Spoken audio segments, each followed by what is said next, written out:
حقیقی درد وہ ہے جو دوسروں کو درد میں دیکھ کر ملے، ورنہ اپنا درد تو جانور کو بھی محسوس ہوتا ہے۔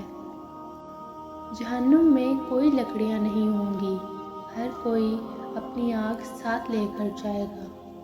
کسی کو حقیر سمجھنے سے پہلے یہ یاد رکھو کہ سب ایک اللہ ہی کی تخلیق کار ہے، وہ دے سکتا ہے تو لے بھی سکتا ہے۔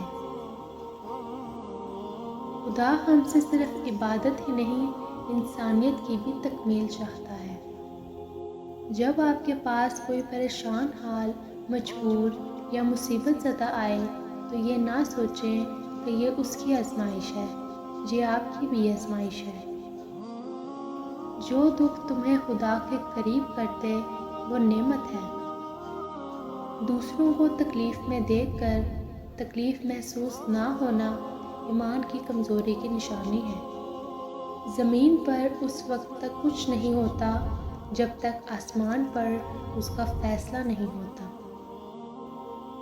انسان برا تب بنتا ہے جب وہ اپنے آپ کو دوسروں سے اچھا سمجھنے لگے۔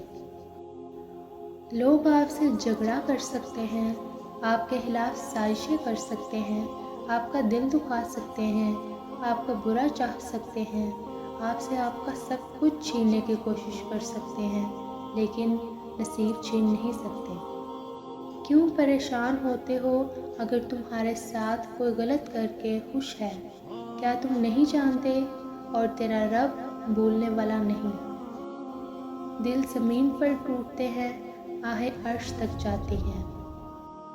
یہی درس دیتا ہے ہمیں ہر شام کا سورج، مغرب کی طرف جاؤ گے تو ڈوب جاؤ گے۔